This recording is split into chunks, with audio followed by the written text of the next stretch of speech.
Volta, volta, volta.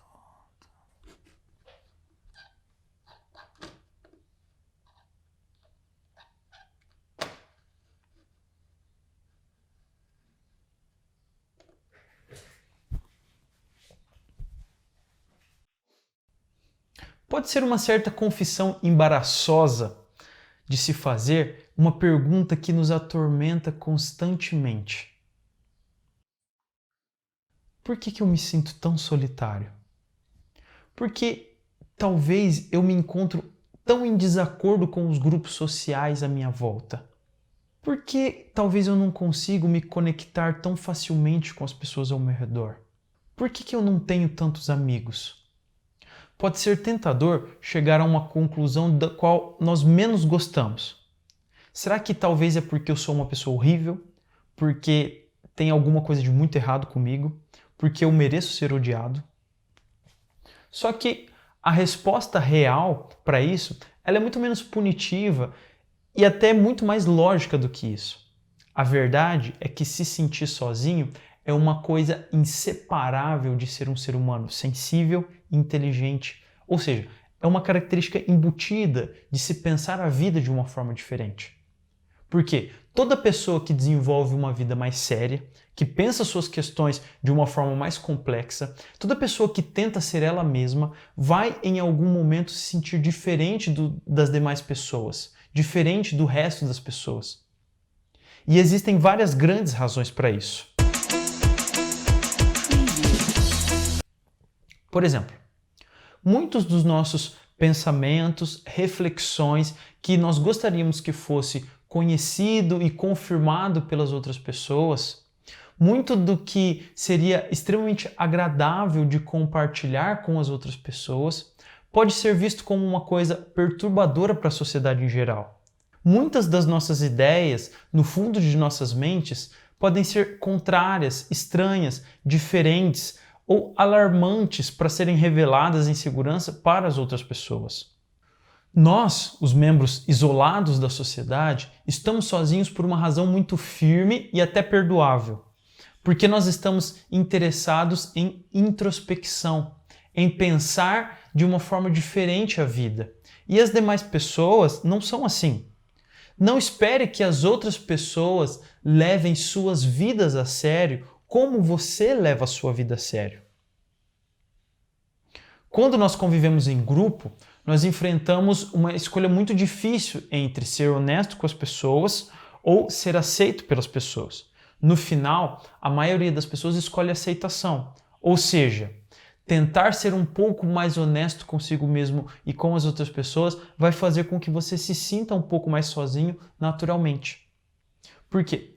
É preciso muita força para ouvir outra pessoa e entrar empaticamente nas experiências dela. E nós não devemos culpar os outros por falhar em focar em quem nós somos, em focar no que nós queremos mostrar. Eles podem querer nos conhecer, mas eles vão de todas as maneiras colocar as suas próprias vidas no centro da conversa. Por quê? Porque todas as pessoas tentam ser o centro do assunto em uma conversa. Por isso, não fique triste por perceber que as outras pessoas não estão vendo você como você gostaria de ser visto.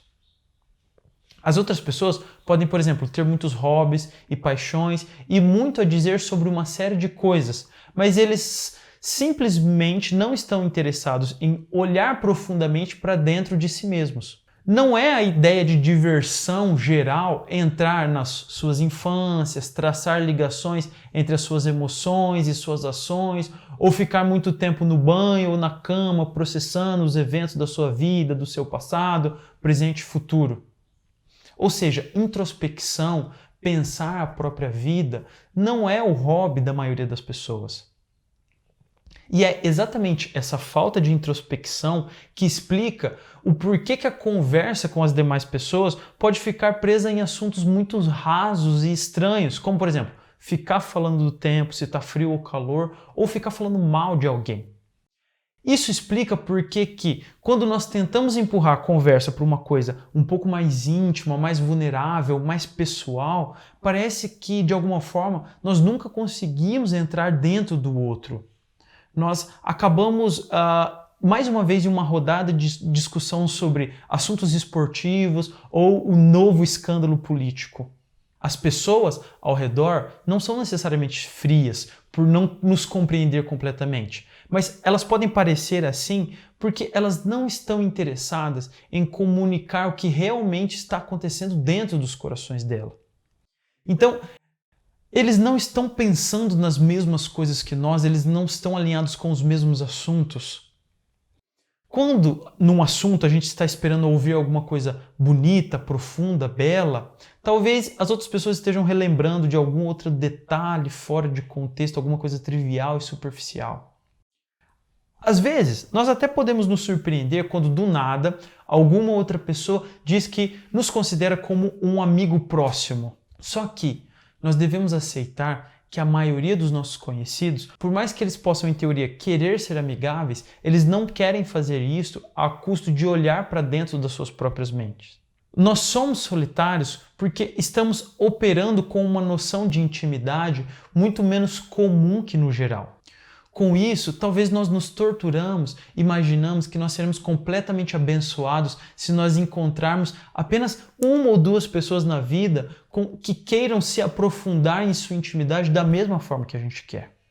Um exemplo disso pode ser alguns tipos de relacionamento conjugais. Talvez uma pessoa, ao tentar encontrar um parceiro, possa usar o critério da aparência, ou seja, o desejo sexual pode estar acima do desejo de uma boa conversa. Assim, podemos acabar presos em relacionamentos com pessoas com quem não temos muito o que conversar. Porque uma vez que estivermos mais interessados no formato do nariz, na cor dos olhos ou nas curvas do corpo da pessoa, nós deixamos de penetrar na vida íntima dessa pessoa. E é muito improvável que iremos algum dia encontrar alguém que seja muito parecido conosco, que tenha os mesmos interesses e que esteja na mesma profundidade que nós. Nós podemos esperar por alguém completamente semelhante, só que sempre haverá dissonância entre nós e as demais pessoas, porque nós surgimos na Terra em tempos diferentes, somos o produto de diferentes famílias e experiências, e nós simplesmente não somos feitos exatamente da mesma forma que as outras pessoas. No resto do tempo, nós não devemos agravar os nossos problemas nos sentindo solitários por estarmos sozinhos. É doloroso, só que é totalmente compreensível. A solidão é a consequência inevitável de uma mente complexa, de um pensamento complexo, de uma vida complexa.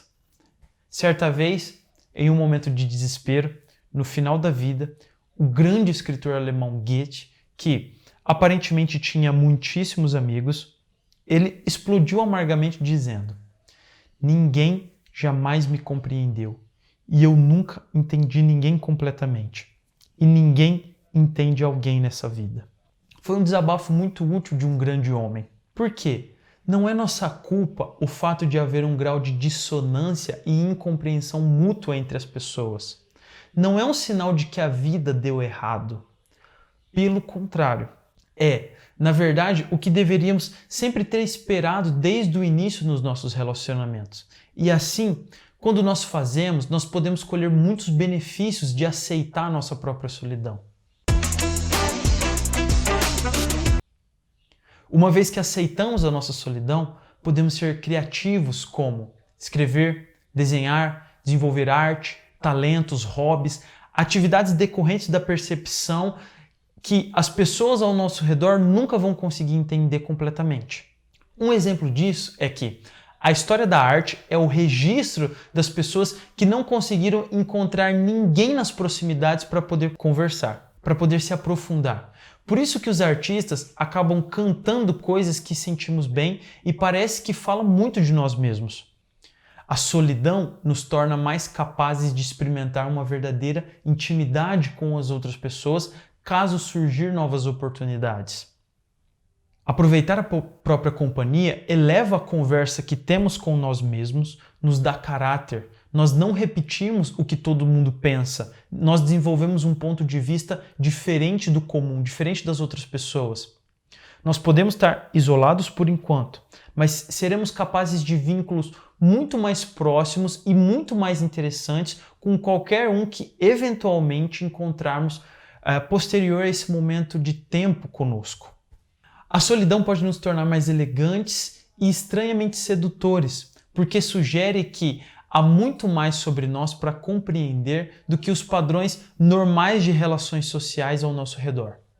Com isso, nós estamos ingressando no clube de pessoas que souberam explorar a própria companhia ao longo de toda a história.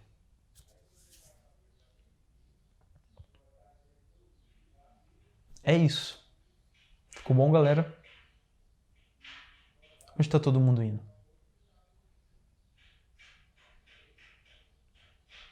Pessoal?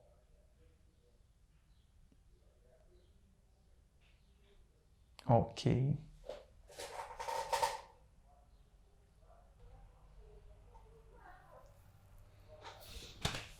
É isso.